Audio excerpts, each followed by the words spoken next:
quando a gente vai lá naquela portinha que separa a vida da morte, você entende muita coisa, você passa a entender muita coisa.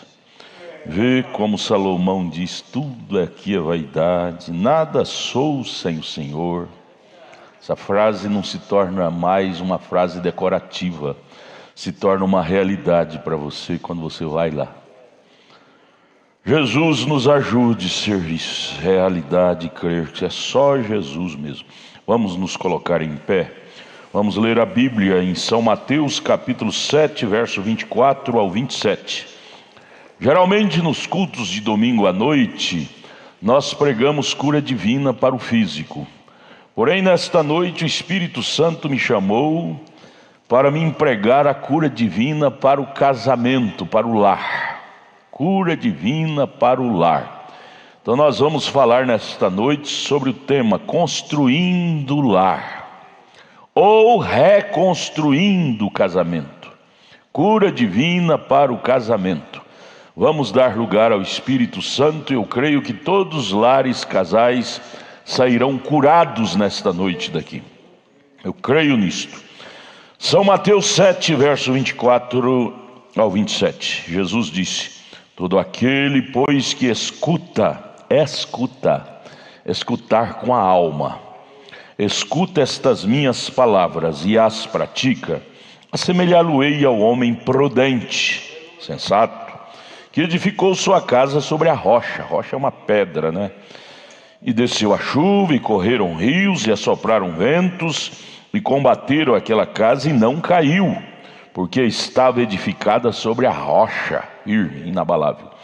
E aquele que ouve estas minhas palavras, e as não cumpre, compará-lo-ei ao homem insensato, sem senso, que edificou sua casa sobre areia. Parágio, qualquer chuva leva. E desceu a chuva, e correram rios, e assopraram ventos, e combateram aquela casa, e caiu, e foi grande sua queda.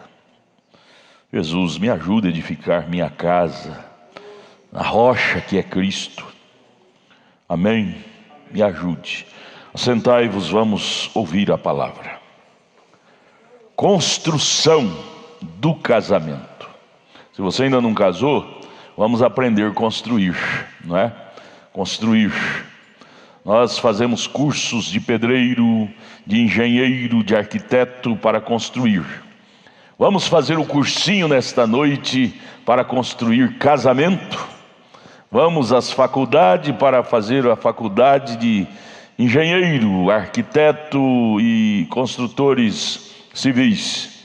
Vamos à faculdade de Jesus nesta noite para aprender a construir o nosso casamento. Você que ainda não casou, aprenda, e quando você casar, você já sabe. Nenhum casamento vem pronto. Essa é uma consciência que todos devem ter, porque há uma ilusão, principalmente dos jovens, que casamento é a resposta, é o ponto final. Casou, está tudo solucionado, tudo resolvido. Engana. Por isso que é bom o ensinamento, porque quem casa com essa consciência do bom ensinamento não decepciona. Se eu soubesse que era assim, não teria casado. É uma consciência que os jovens adolescentes devem ter. Nenhum casamento vem pronto.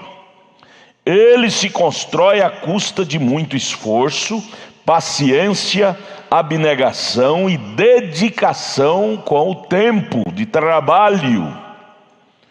Nesse sentido, é importante saber que casar não é difícil.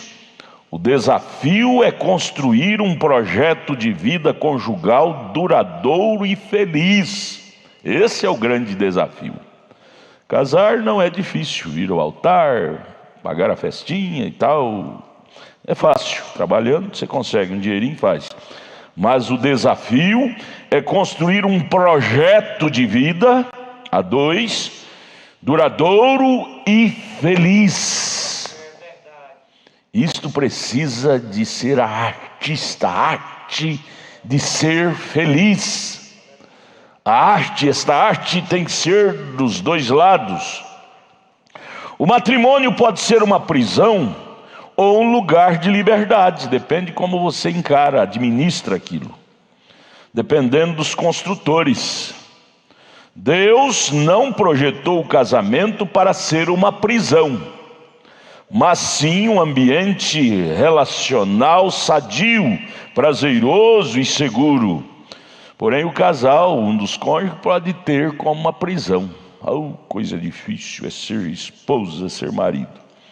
Não, o projeto de Deus é para isto se tornar um ambiente saudável. Está escrito lá em Gênesis: não é bom que o homem esteja só, far-lhe-ei uma adjutora, uma companheira. Deus iria desejar uma coisa ruim? Ele deseja para os seus filhos o melhor. Quando o casal vive com essa consciência que Deus projetou o casamento para o benefício, para a felicidade, fortalecer a vida, fica mais fácil administrar as diferenças e desfrutar das bênçãos que o Senhor proporciona por meio do casamento. Casamento é bênção. Nunca deixe entrar na sua cabeça que casamento é problema, é difícil. É bênção. No programa de Deus é para nós desfrutar de bênção. Se nós canalizar isto, nós vamos ser felizes.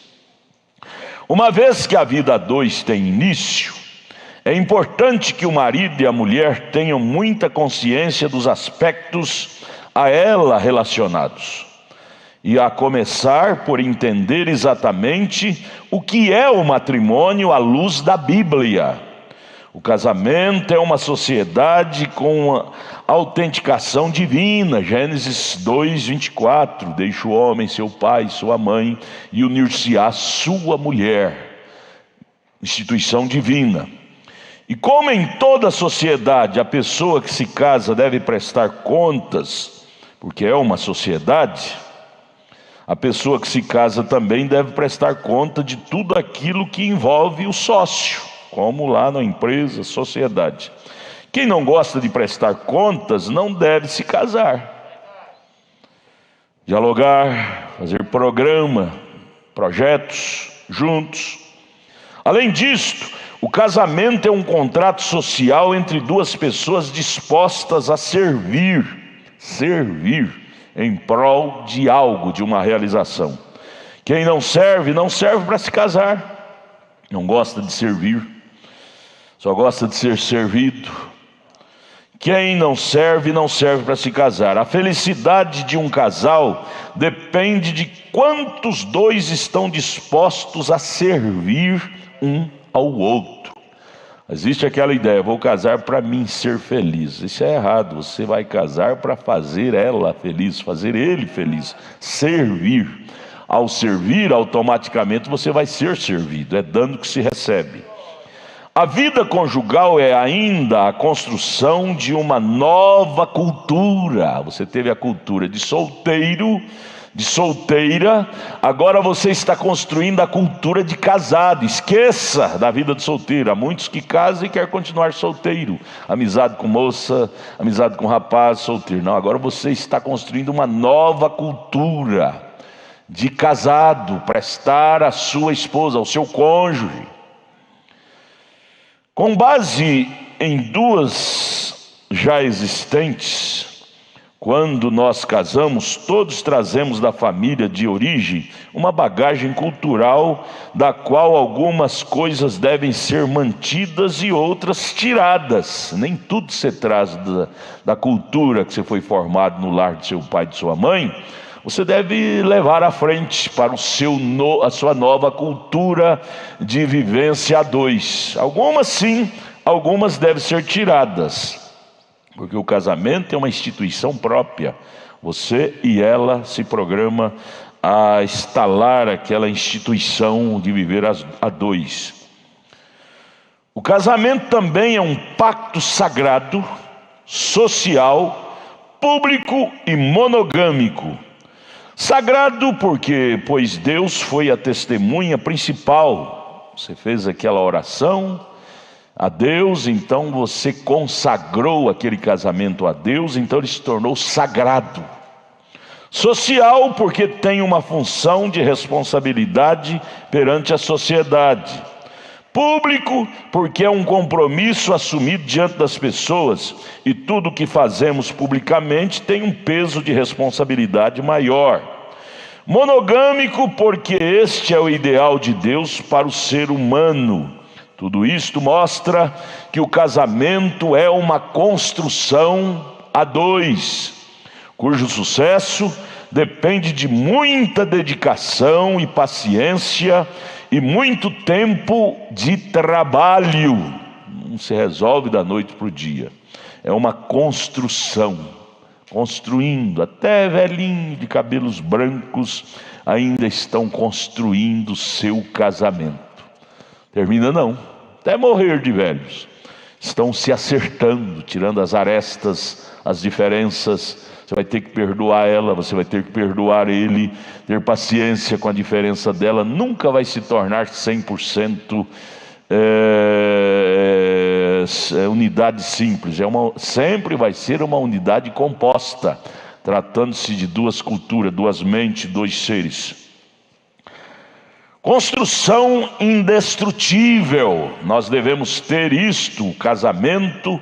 Para todos que se casam, devemos encarar isto como uma construção indestrutível.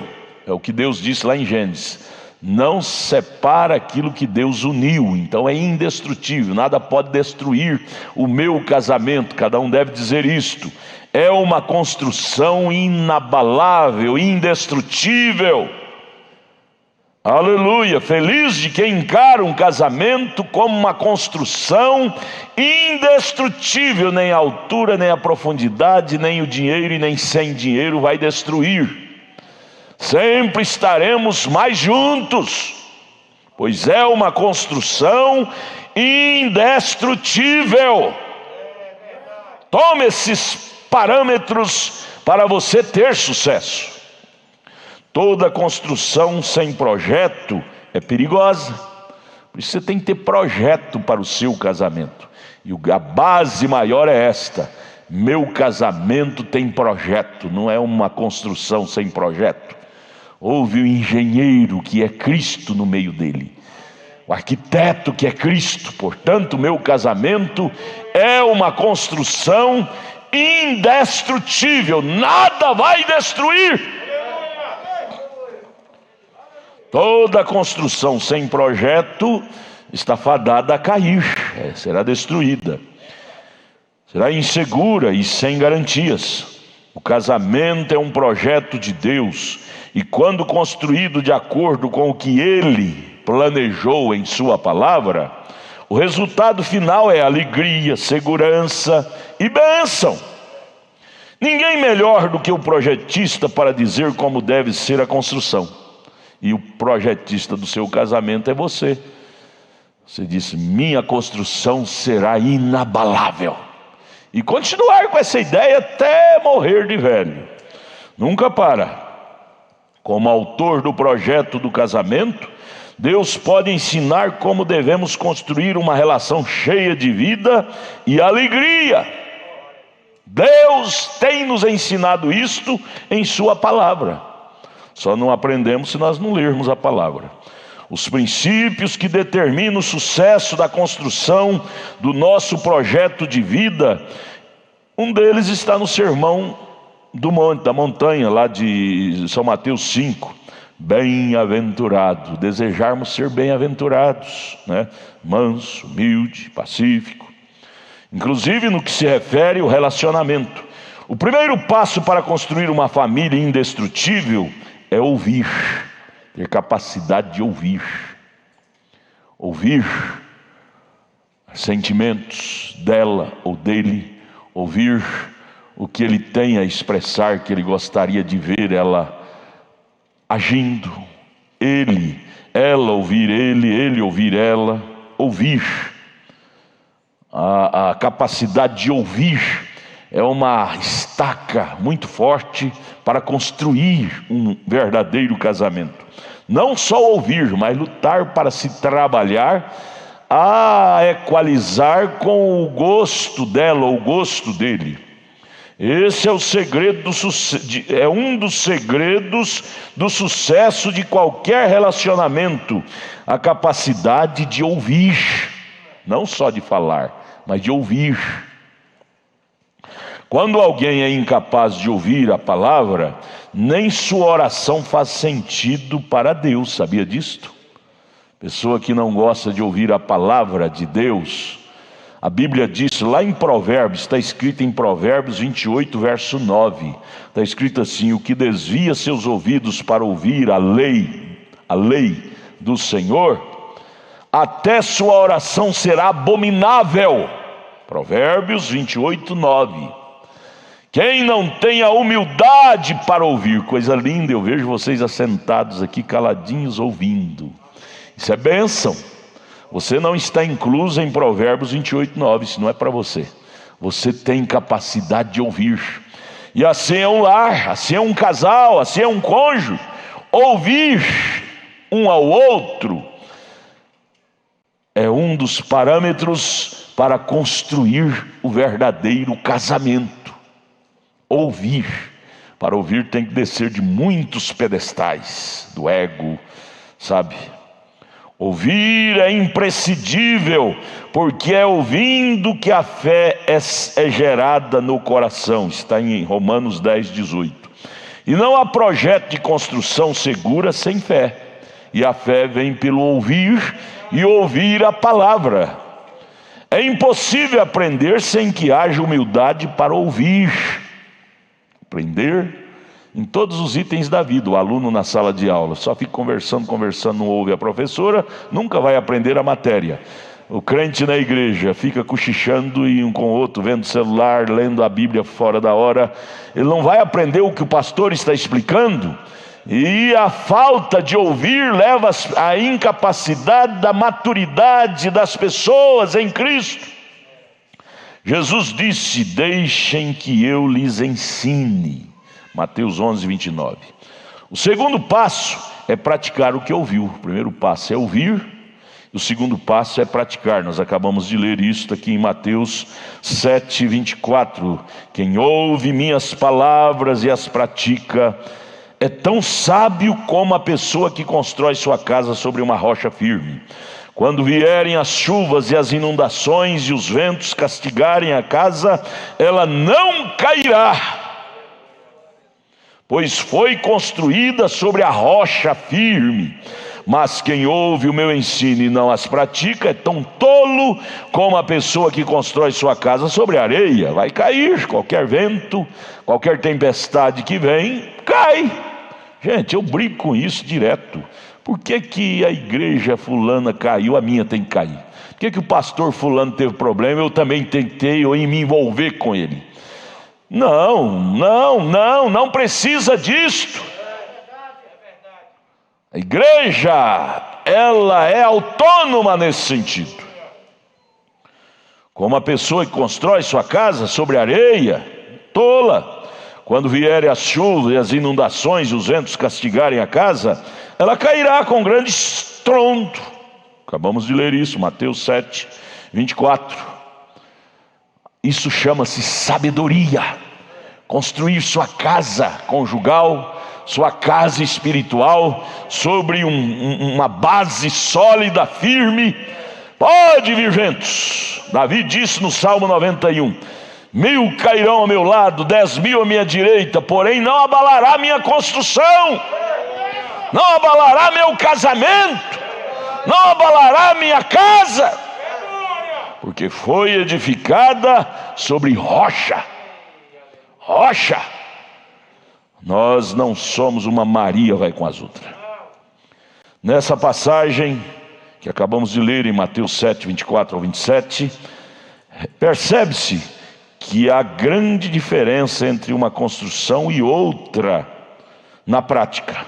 Os dois construtores ouvem, mas só um que pratica e é que usa o melhor material de base.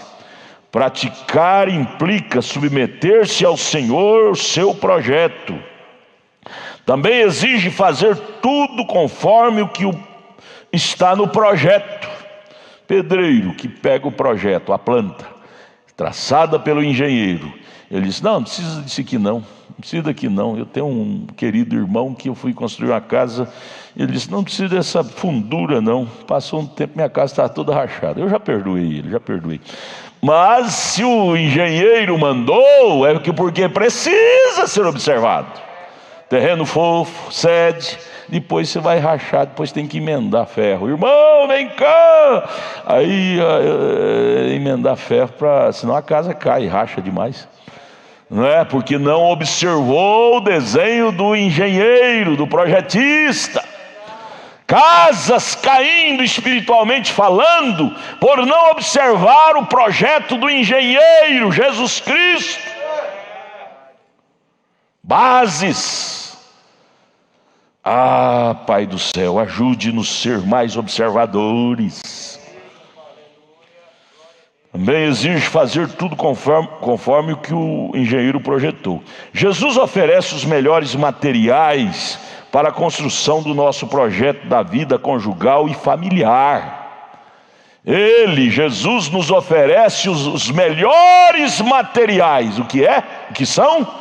Bons ensinamentos. A Bíblia não nos deve nada na vida da infância, da adolescência, da meia-idade, da maturidade, da vida conjugal, social. Tudo tem ensinamento para isso na Bíblia.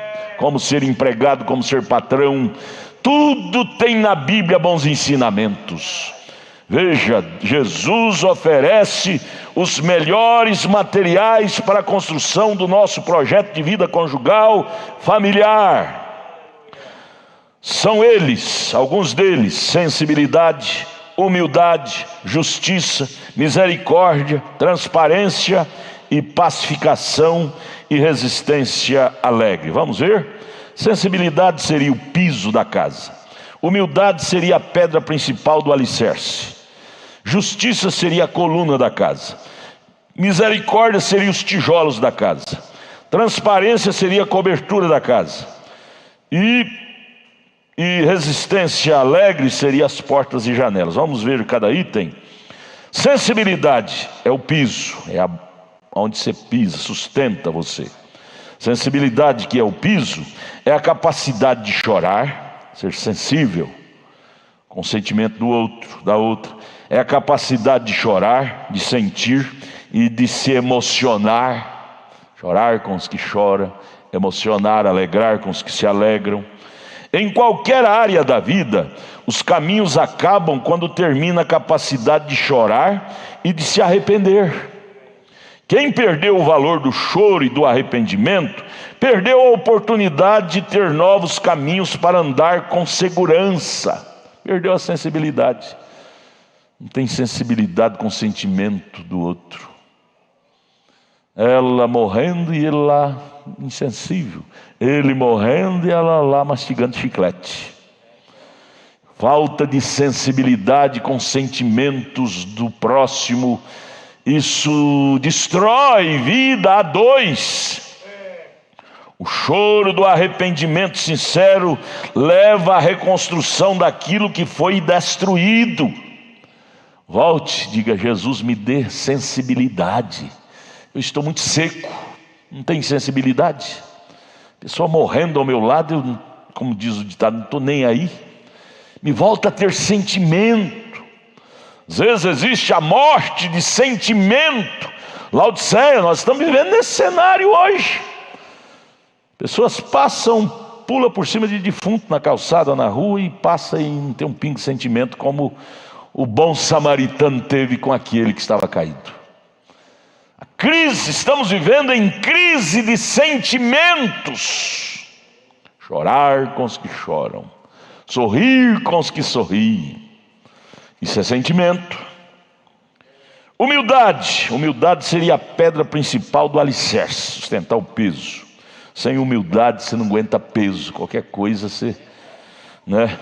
A humildade é a raiz que alimenta todas as outras virtudes, todas. É sustentada com esta base chamada humildade, principalmente no casamento. O cônjuge que não tem essa base chamada humildade não suporta prova, já divorcia logo cedo com a primeira prova.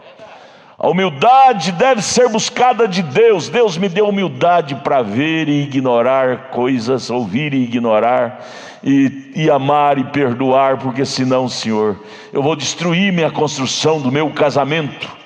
Casamento que não tem humildade no cônjuge não é casamento forte, é fraco. Qualquer problema já explode. Humildade é a pedra principal do alicerce que sustenta o peso da coisa, dos anos. A humildade é a raiz que alimenta todas as outras virtudes. O humilde é desprendido de tudo e é aberto para aprender sempre. Aprender, o humilde é aquele que sempre está aprendendo, com os erros, com os acertos dos outros, dele próprio. Ele não se considera o dono da verdade. O melhor termômetro para medir a humildade no coração de uma pessoa é saber se ela tem prazer em ouvir e servir. O humilde tem humildade para ouvir. Ouve até uma criança. Ouve até uma criança e serve. Mesmo quem não merece ser servido, ele serve. Justiça. Justiça é a coluna que sustenta o templo. A justiça é como a água para a nossa vida quando estamos com sede. É essencial, a justiça faz do humilde um ser com espírito nobre. Tem justiça para enobrecer o seu cônjuge. Em vez de um fraco, a justiça faz do quebrantado um ser digno. A justiça faz do manso um ser de coragem. E é a justiça que empresta às estruturas aparentemente fracas a um sentido de nobreza, de grandeza e de dignidade. Em qualquer área da vida, a justiça tem que estar presente, ser justo. Não julgar pelos erros, julgar pelas qualidades. Misericórdia, outro ponto. Misericórdia são os tijolos para sustentar um casamento. É impossível viver bem em uma família sem uma atitude de misericórdia e solidariedade. Ser solidário, ser solidária com os erros, com os acertos, solidário uns com os outros. Lar é composto de solidariedade, ser solidário, compreensivo, entender um ao outro nas alturas, nas profundidades, nos acertos e nos erros. Ele errou nisso, mas vamos estudar o motivo e objetivo porque ele errou. Ela errou nisso, mas vamos estudar motivo e objetivo porque errou naquilo. Muitas pessoas são más, não são solidárias. Pega as pessoas pelo que elas fez, não pelo que elas desejariam fazer. Nem sempre o que fazemos é o que desejamos fazer. Por exemplo, um homem pega o outro e matou. Mas matou por quê? Vamos estudar, vamos ser solidários, vamos estudar o porquê. Matou porque o outro agrediu ele, pegou ele no ponto fraco, ele foi se proteger e matou. Ele não matou propositalmente, não é? Ele matou por ser agredida, fez aquela coisa ruim, cometeu aquele incidente ruim. Vamos estudar motivo e objetivo, não vamos julgar de uma forma brusca pelo que ele fez. Vamos ser solidários. Oh, irmão, se todos os casamentos houvesse solidariedade, existiria muito menos divórcio. Estudar motivo e objetivo. Por que aconteceu aquilo? E outra coisa, será que eu não sou culpado dela ter feito aquilo? Não foi minhas atitudes descaridosas, não solidário, que levou ela a fazer aquilo, ou vice-versa?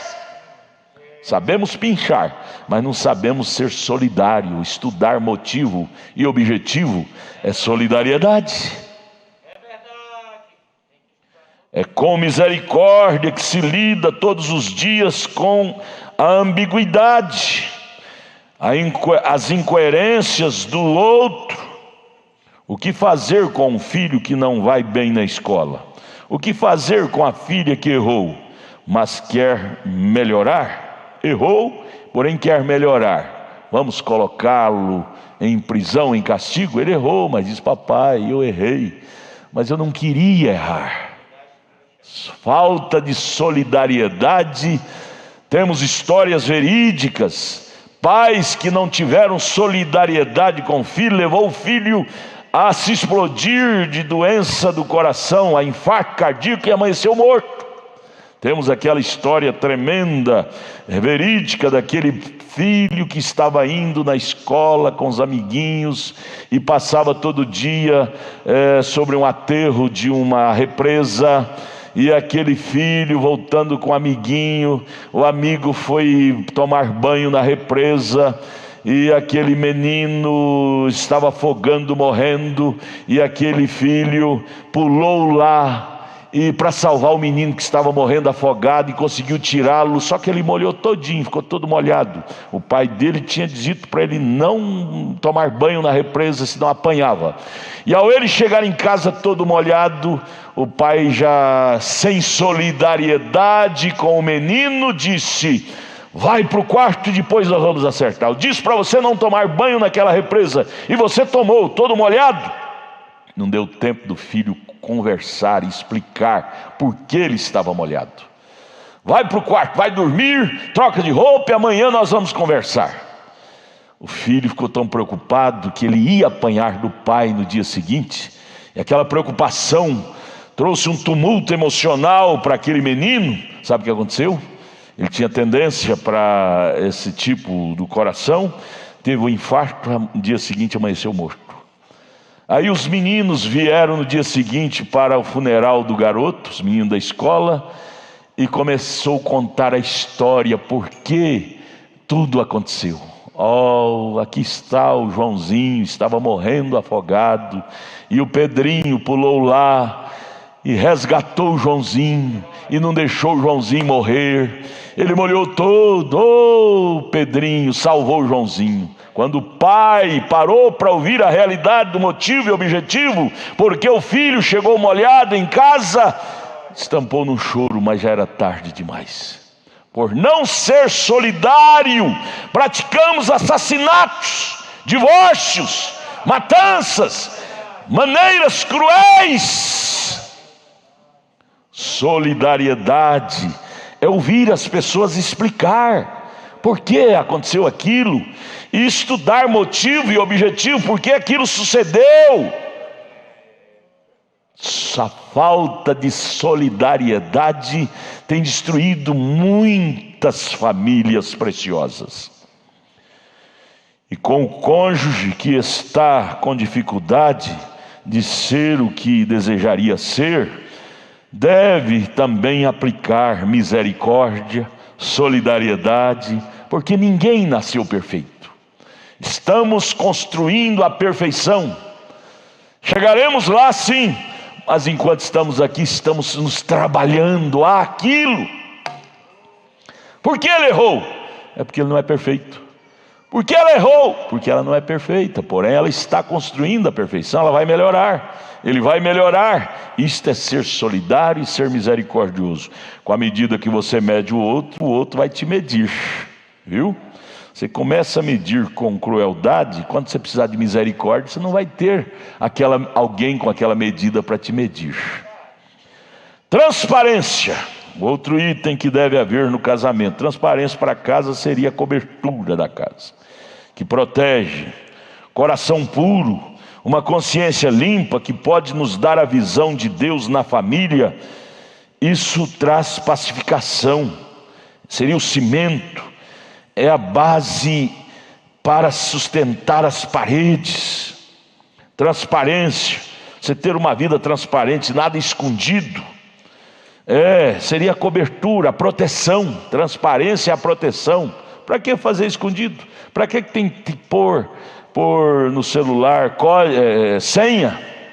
Para ela não ver, para ele não ver? Colocar senha, porque não tem transparência, tem medo, ver o segredo, ver o segredo, ver o segredo. Não, Paulo disse: nós somos uma carta aberta, lida, escrita e lida por todos os homens. Sou o que sou, sou o que sou. Casamento feliz é o casamento que não tem senha, é transparente. Só isso, só isso. Não precisa de segredo. Aliás, é uma sociedade, e na sociedade não pode haver segredo. Pacificação seria o cimento para revestir as paredes, fortalecer a parede daquela casa, daquele casamento. É aquilo, pacificação, é aquilo que mantém as coisas juntas. Bem-aventurados pacificadores, porque eles mantêm a família unida. Pacificar briga. Joãozinho, perdoa o Pedrinho, ele fez isso sem má intenção. Isso é ser pacificador. Chiquinha, perdoa a Tiburtina, né? Ela fez isso sem má intenção. O pai e a mãe devem ocupar esse lugar de ser pacificadores da família. Perdoa, perdoa. Os pacificadores conseguem arrancar perdão e une. Pacificador é como cimento que une a parede e fortalece. É verdade. Nossa vocação tem de ser a de alguém que trabalha para ligar corações. Vocação de pai, de mãe, de marido e de mulher deve ser essa, de uma pessoa que trabalha não para dividir coração, mas para unir. Vocação de pastor deve ser esta, para unir corações, não para dividir. Oh Deus, batiza-nos com essas qualidades. Quantas famílias, quantos lares, um trabalha puxando para um lado, outro para o outro. Política dentro de casa. Isso só traz desgraça, divórcio. Nossa vocação tem de ser a de alguém que trabalha para ligar corações, promovendo a reconciliação e a paz. Pastor nenhum tem o direito de promover divórcio, separação em ninguém. Ele tem que trabalhar enquanto ele puder para vê-los unidos, para ver o casal unido, porque a nossa vocação é para unir, não para separar. Último item, resistência alegre, é considerado como as portas e as janelas da casa. Jesus sabia que haveria perseguição por causa da justiça. Por essa razão ele deseja, apesar de toda a tempestade em volta, que se construa algo que tenha janelas abertas para o céu. Você não pode fechar a janela do seu casamento para o céu.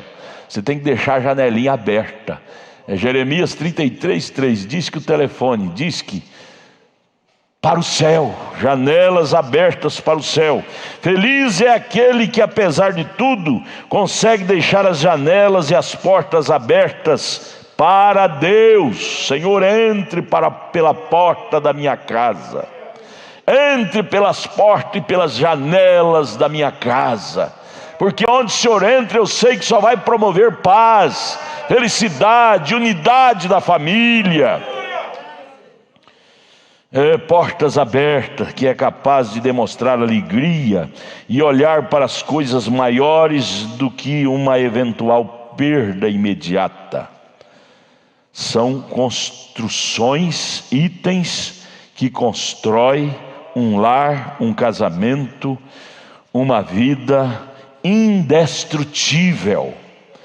Você nunca, menina, menino que vão se casar daqui uns dias, nunca pense, nunca forme o quadro de você ter um lar destrutível. Vou casar, se não der certo eu desmancho, eu largo, eu divorcio. Isso não é uma boa ideia, não é um bom programa, não é uma boa planta para essa casa. Vou construir essa casa, se não der certo eu derrubo, construo de novo. Não, você vai ter prejuízo moral, material, né? Social. Não, eu vou construir a construção do meu casamento da forma correta.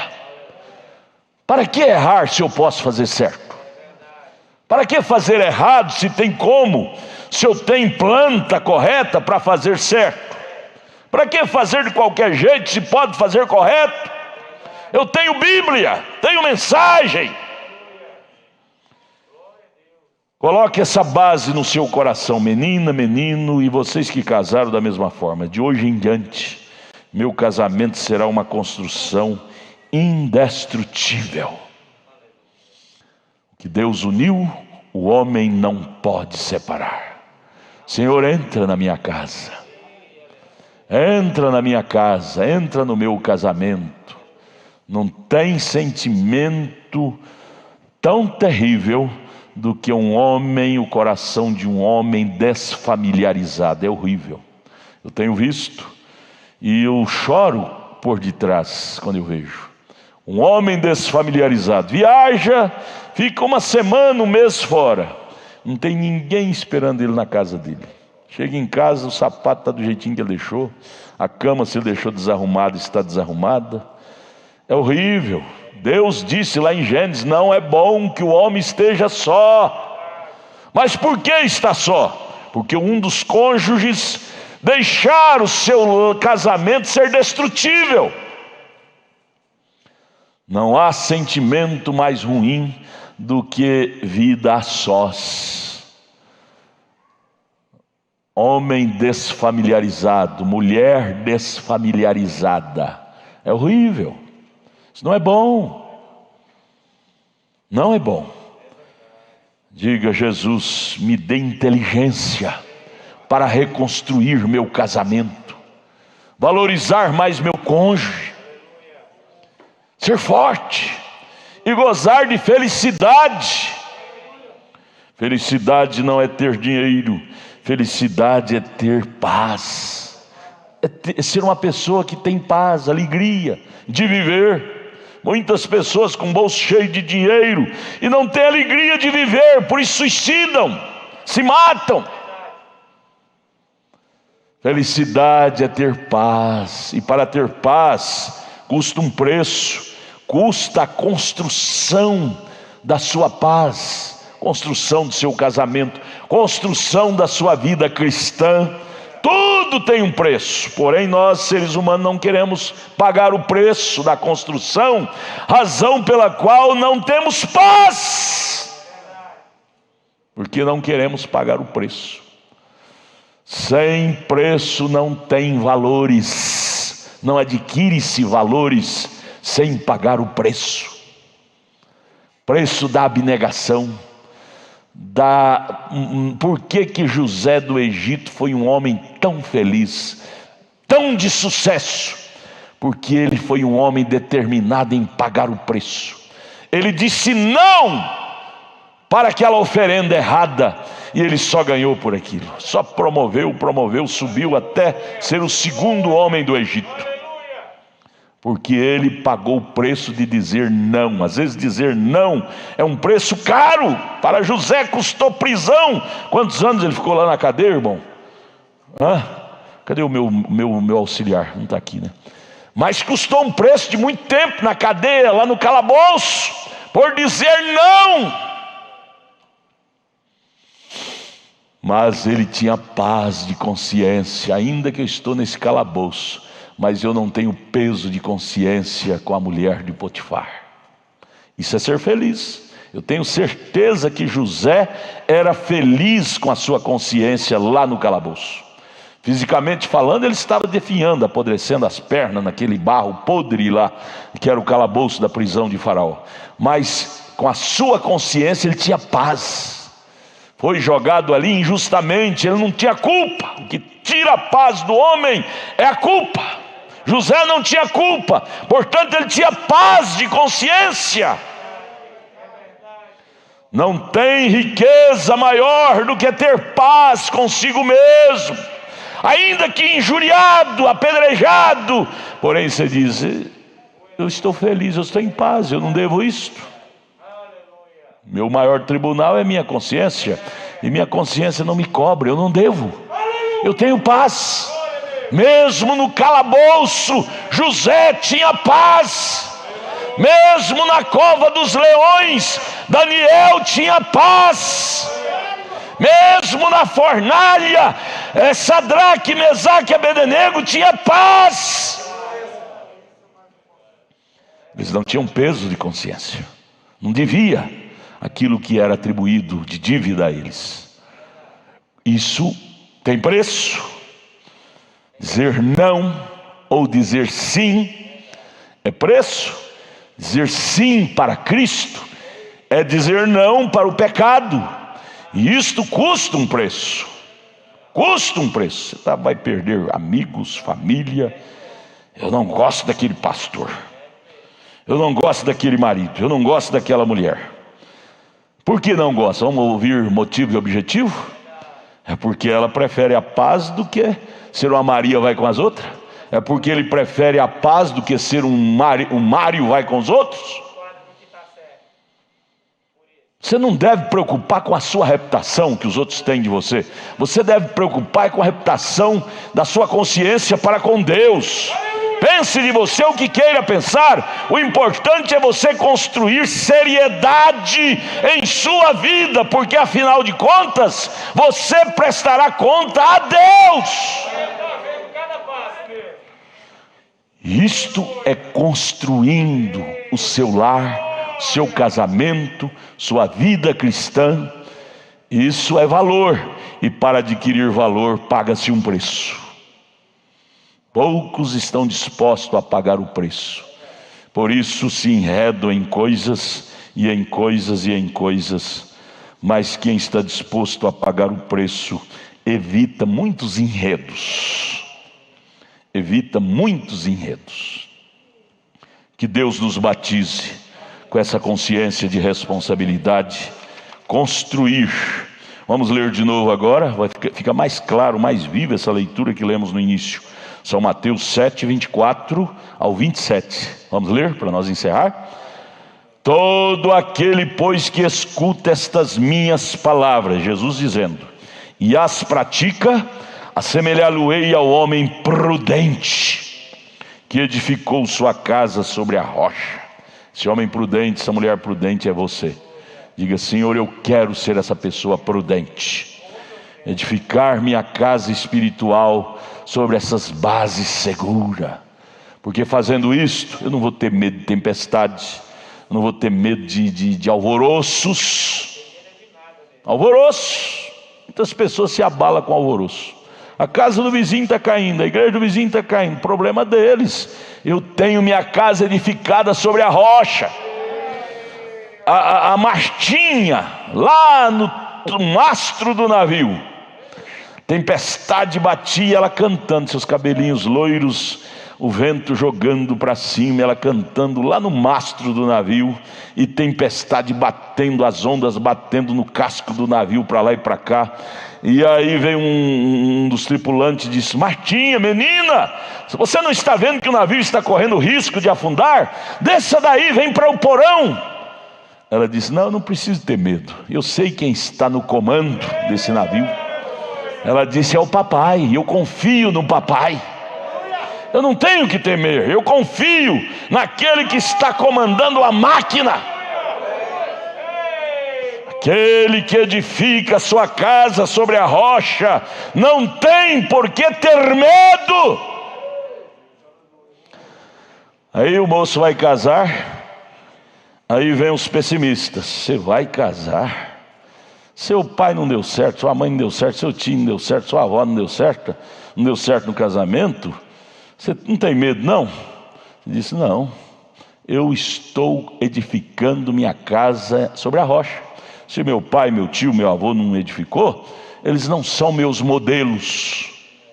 Sabe, quando você edifica sua vida espiritual em Cristo, os barcos que naufragaram não são mais seus modelos e nem seus terrores. Nada abala um crente que está edificado em Cristo.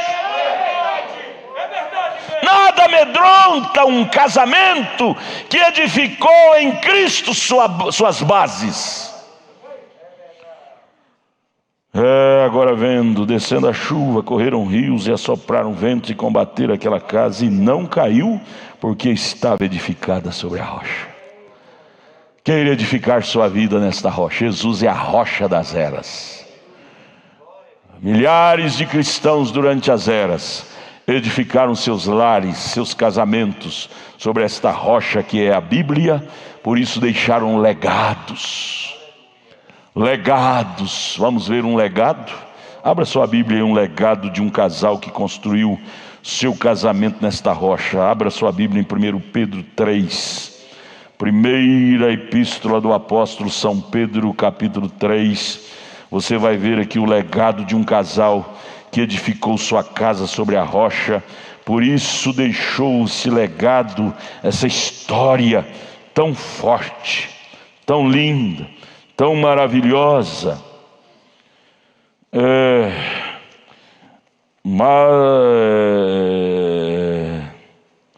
Verso 1 a seguir até o verso 7. Conselhos, deveres das mulheres e maridos cristãos.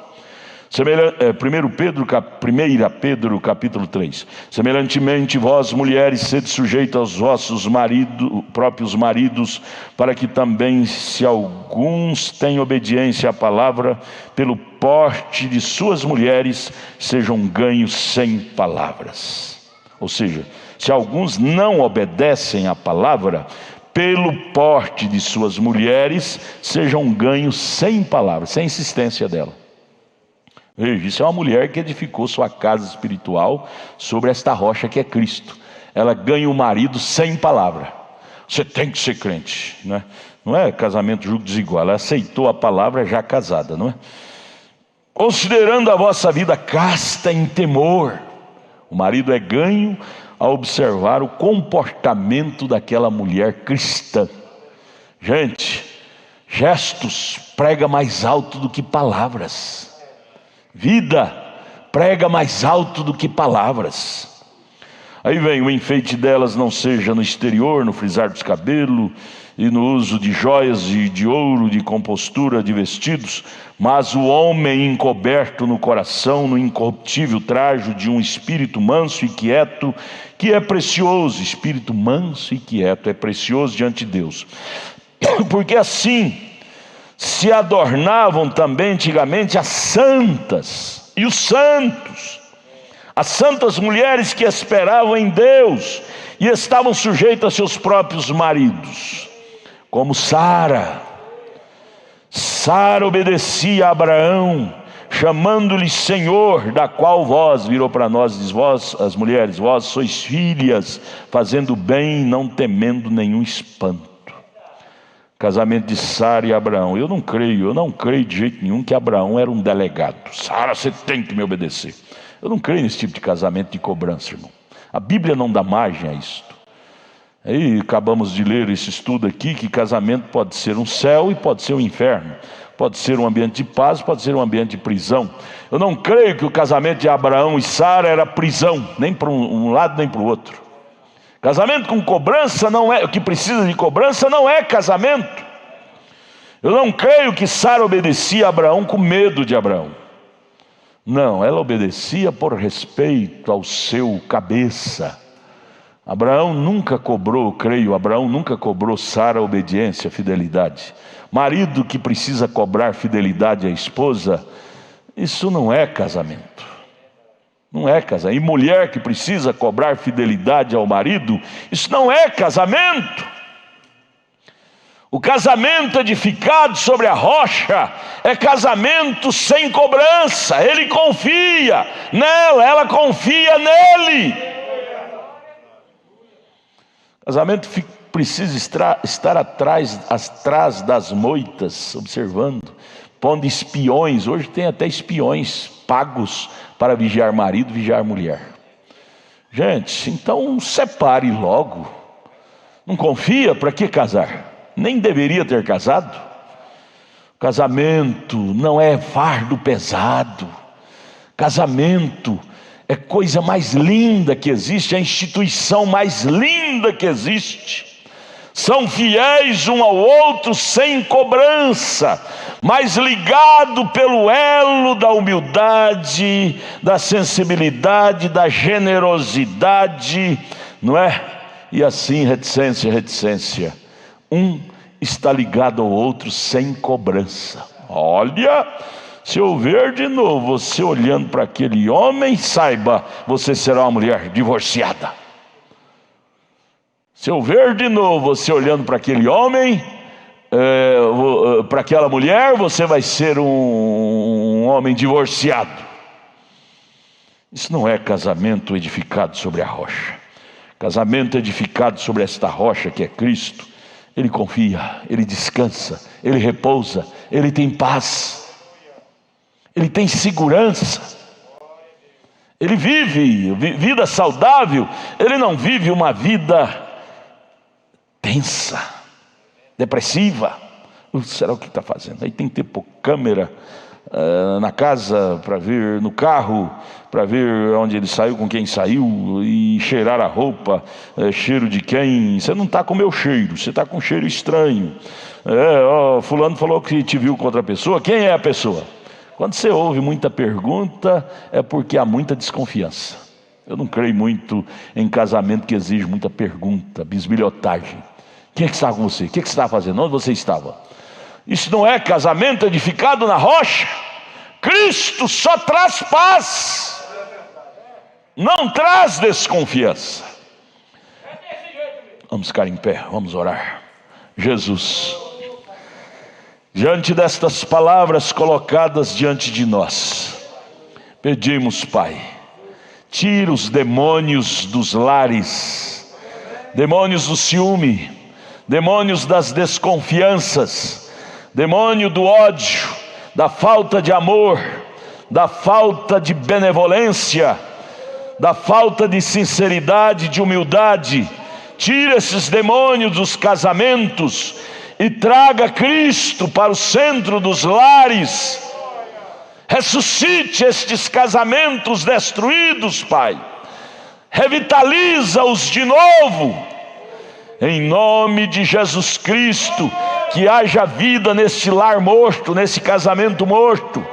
Houve ressurreição para Lázaro, haverá ressurreição para esse casal. Houve ressurreição para Jesus, há ressurreição para esse casamento.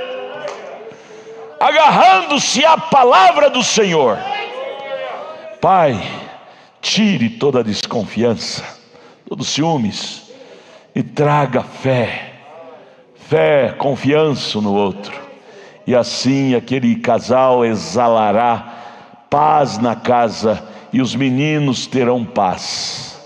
Os filhos refletem a atmosfera que os pais criam. Porque tem muitos filhos que vivem atmosferas de terror, porque vive tenso, não sabe se amanhã o pai não saiu de casa ou a mãe não saiu, porque promessa é todo dia, vou largar. Os filhos ficam com medo, os bichinhos não têm culpa. Isso cria disfunção psíquica nas crianças. Precisa de haver um milagre, Pai, o milagre da reconstrução dos casamentos. E esse milagre trará humildade, sensibilidade, benevolência, compreensão. Faça isto. É noite de cura divina para os lares. É noite de cura divina para os casamentos. Faça isto prevalecer em nossas vidas. E assim seremos uma igreja valente, uma igreja que vence, uma igreja poderosa. Unidos venceremos, porém desunidos perderemos a batalha. Ajude-nos, vivifique esta palavra em nossos corações. Leva-nos em paz agora aos nossos lares, abençoados, vivificados pela força da verdade, em nome de Jesus. Amém. Sejam abençoados, famílias, sejam abençoados. Construa seu casamento em Cristo. Em Cristo. Nosso abraço a toda esta gente maravilhosa que nos acompanharam nesta noite pela internet. Aproximadamente 3.250 conexões, computadores ligados no Facebook, no Instagram, no YouTube, nos acompanharam. Nosso abraço, Deus abençoe. Viva para Jesus. Quer ser feliz? Veja o quanto de Jesus você está cultivando em você. É a resposta para você ser feliz. Irmã Conceição Picoto, lá em Lisboa, Portugal, e outros irmãos em outros países. Deus os guarde pelo seu poder. Abraço, abençoe seu irmão, sua irmã. Quarta-feira estejamos aqui para orar. Orar, dizer: Deus, fortalece mais meu casamento, fortalece mais as colunas do meu lar. É na oração que nós encontramos força. Conjunto canta: Deus os guarde pelo seu poder. Nosso abraço, Deus os abençoe. Voltem felizes, voltem abençoados para casa, em nome de Jesus.